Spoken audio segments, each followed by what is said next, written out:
फिर जरा मेरे सवालात के जवाब देते रहिए। आप उस नौकर के मुतालिक क्या कहेंगे जो आका की मुकर्रर की हुई ड्यूटी पर जाने के बजाय हर वक्त बस उसके सामने हाथ बांधे खड़ा रहे और लाखों मर्तबा उसका नाम जपता चला जाए?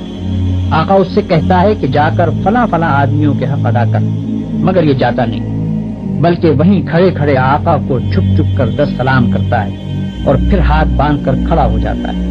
आका उसे हुक्म देता है कि जा और फला फला खराबियों को मिटा दे, मगर ये 1 इंच वहां से नहीं हटता और सजदे पर सजदे किए चला जाता है।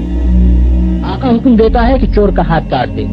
ये हुक्म सुनकर बस वहीं खड़े खड़े निहायत खुश इल्हानी के साथ चोर का हाथ काट दे, चोर का हाथ काट दे 20 मरतबा पढ़ता रहता है, मगर एक दफा भी उस निजाम हुकूमत के क़याम की कोशिश नहीं करता जिसमें चोर का हाथ काटा जा सके।